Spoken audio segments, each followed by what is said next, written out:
Out of focus this hour is on Iran drawing up a list of conditions to restore normal traffic in the Strait of Hormuz as mediators renewed emphasis on reopening the crucial waterway. Qatar's Prime Minister visited Tehran on Thursday in an effort to revive stalled diplomacy, as US President Donald Trump said Washington was not currently talking to Iran. Qatar's Prime Minister Sheikh Mohammed bin Abdul Rahman Al Thani met Iran's Foreign Minister Abbas Araghchi in Tehran for talks on the strategic Strait of Hormuz. Al Thani is also the Qatar's Foreign Minister. The meeting follows a week of intense diplomacy in Iran involving separate meetings with Oman's top diplomat and senior Pakistani officials seeking ways to end the war and reopen the Strait of Hormuz. It also comes as Washington threatens wider secondary sanctions against countries, banks and companies that continue doing business with Iran as part of a broader campaign it has called economic asphyxiation. A Gulf neighbor of Iran and a US ally, Qatar has served as a back-channel negotiator for the warring parties and played a direct role in securing a June ceasefire that briefly led to a cessation of hostilities. In the meantime, Secretary of Iran's Supreme National Security Council, Mohsen Rezai, has said that Iran is preparing a list of conditions for reopening the Strait of Hormuz after mediators asked Tehran to set them out. Adding that one of the conditions is to end the regional war, Rezai said Iran had agreed with Oman on a shipping corridor through the strait, with parts of the route in Omani waters and parts in Iranian waters.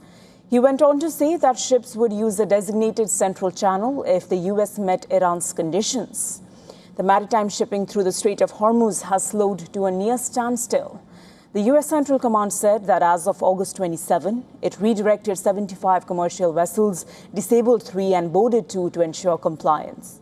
The US military is also preparing to deploy a new aircraft carrier in West Asia to relieve USS George Washington, which arrived in the West Asia region last week, replacing the USS Abraham Lincoln. According to the U.S. Naval Institute, USS Theodore Roosevelt Strike Group is also expected to sail from San Diego on the U.S. West Coast in the coming weeks for more than 7-month deployment.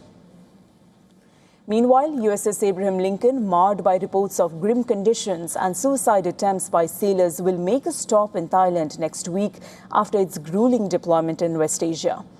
On Thursday, UN Secretary-General Antonio Guterres expressed concern that new measures or inflammatory rhetoric could escalate tensions linked to the Iran crisis.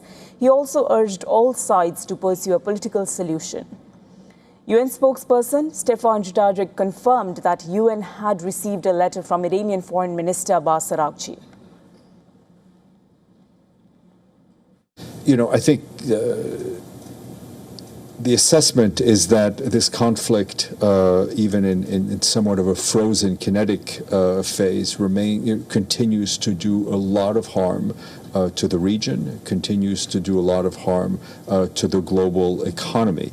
I think the Secretary General is concerned about any new measures, any additional rhetoric that we see that could lead to an escalation.